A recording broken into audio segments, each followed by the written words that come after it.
Welcome and welcome to cricket Challengers Tamil channel. இந்த video நம்ம அதை பற்றி பார்க்க போகிறோம் அப்படின்னா ஐபிஎல் 2025 நம்மளுடைய ஆர்சிபியோட ஆல்ரவுண்டர்ஸ். ஸோ அவங்களுடைய பாசிட்டிவ் பிரைமரியில் வந்துட்டு யார் ஸ்டார்ட் பண்ண போகிறா, ஸோ இது எல்லாத்தையும் டீட்டெயிலாக பார்ப்போம். ஸோ ஆல்ரவுண்டர்ஸை பொறுத்த வரைக்கும் இந்த இடத்துல வந்துட்டு நமக்கு பிரைமரி ஆல்ரவுண்டர்ஸ் அப்படிங்கிற அந்த ஒரு க்ரைட்டீரியாவில் ஃபஸ்ட்டு பார்த்தீங்கன்னா குர்னல் பாண்டியாவை பொறுத்த வரைக்கும் அவர் தான் அந்த ஸ்பின் அட்டாக் அப்படிங்கிற அந்த விஷயத்தையும் லீட் பண்ணணும் அப்படிங்கிற ஒரு இடத்துல இருக்கிறாரு.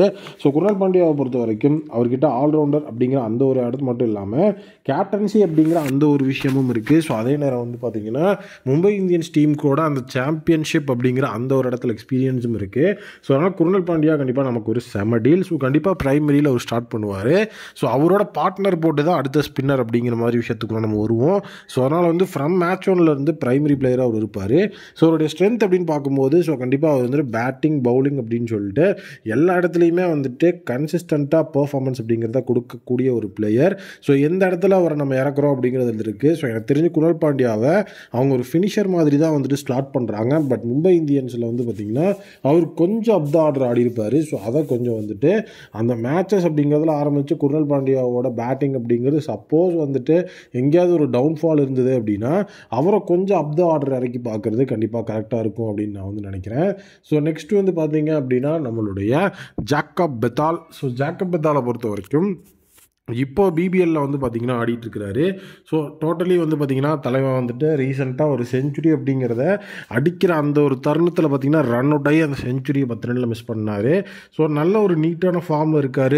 எஃபிஷியண்ட்டாக பார்த்தீங்கன்னா பிபிஎல்லில் பவுலிங்கும் அப்படிங்கிறது போட்டு விக்கெட் எடுத்துகிட்டு இருக்கிறாரு. பேட்டிங்கும் நல்லா பார்த்தீங்கன்னா ஆடிட்டு இருக்காரு. இவர்கிட்ட இருக்கிற ஒரு பிரச்சனை கன்சிஸ்டன்சி.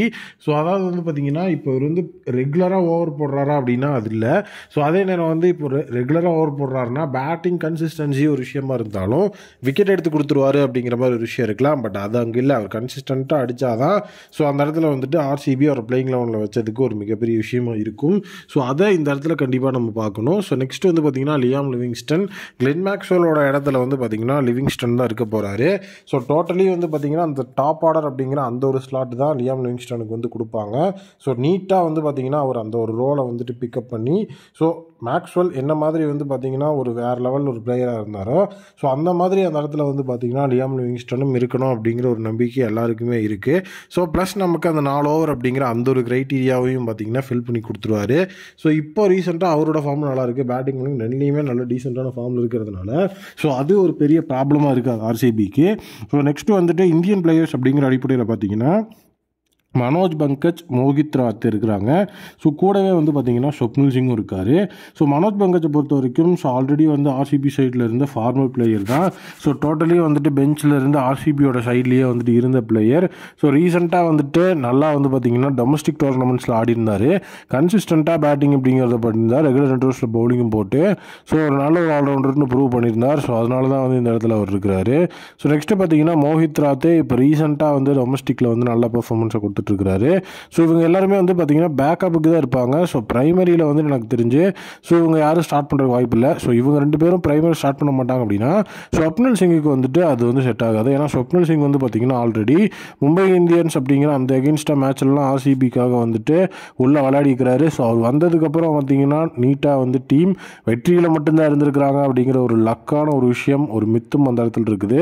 அந்த ஒரு விஷயத்தையும் அந்த இடத்துல பார்க்கும்போது ஸ்வப்னில் சிங் இந்த ஸ்பின் ஃப்ரெண்ட்லியான பேச்சஸ்லாம் கண்டிப்பாக ஸ்வப்னில் சிங் உள்ள 11ல் வருவார்.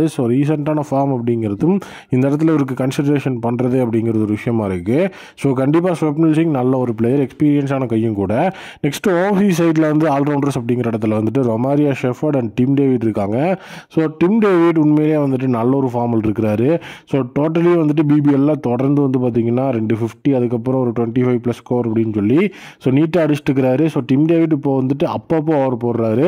ரெகுலர் இன்டர்வலில் கண்டிப்பாக பிரைமரியாக ஒரு 2 ஓவராக எல்லா மேட்சும் போட்டுருவார் அப்படிங்கிற மாதிரியான விஷயம்லாம் அவருக்கு நம்ம சொல்ல முடியாது. ஏன்னா ரெகுலர் இன்டர்வலில் தான் அவர் ஓவரே போடுறாரு. பட் ஆனாலும் டிம் டேவிட் ஒரு ஆல்ரவுண்டர் தான். எப்படி ஆர்சிபி யூஸ் பண்ணுறாங்க அப்படிங்கிறதுல தான் அவங்களோட சைடு இருக்குது. ரொமாரியா ஷெஃபர்ட் நல்ல ஒரு தரமான ஆல்ரவுண்டர். நீட்டாக பார்த்தீங்கன்னா டீமுக்காக ஒரு அதிரடியான ஒரு வெஸ்ட் இண்டீஸ் பிளேயர் உள்ளே இருக்கணுங்கிற விஷயம் இருக்குது. அதில் கரெக்டான ஒரு பிளேயராக அவர் இருப்பார். கண்டிப்பாக டிம் டேவிட் பிரைமரியாக ஸ்டார்ட் பண்ணுவார். ரொமாரியா ஷெஃபர்ட் அவருக்கு பேக்கப்பாக இருப்பார். இந்த மாதிரி தான் ஆர்சிபி ஆர்சிபியோட அந்த ஆல்ரவுண்டர் குரூ இருக்கும், அதில் எந்த விதமான டவுட்டும் கிடையாது. ஸோ இதில் யார் வந்துட்டு பிரைமரியாக ஸ்டார்ட் பண்ணுவா அப்படின்னு பார்த்தீங்கன்னா, ஸோ கண்டிப்பாக வந்துட்டு லியாம் லிவிங்ஸ்டன் பிரைமரியாக வந்து ஸ்டார்ட் பண்ணுவார், குர்னால் பாண்டியா பிரைமரியாக உள்ள ஸ்டார்ட் பண்ணுவார். ஸோ ஜேக்கப் பெத்தால் கொஞ்சம் வந்துட்டு டிலே ஆகிறதுக்கான சான்சஸ் இருக்குன்னு தான் எனக்கு தோணுது. நீங்கள் என்ன நினைக்கிறீங்க? இந்த ஆல்ரவுண்டர்ஸில் யாரெல்லாம் கண்டிப்பாக பிரைமரி லெவலில் இருக்கணும்னு நினைக்கிறீங்க அப்படிங்கிறத கமெண்ட்டில் சொல்லுங்கள். மீண்டும் ஒரு புதிய வீடியோ மீட் பண்ணுறேன். Thank you, take care and bye bye.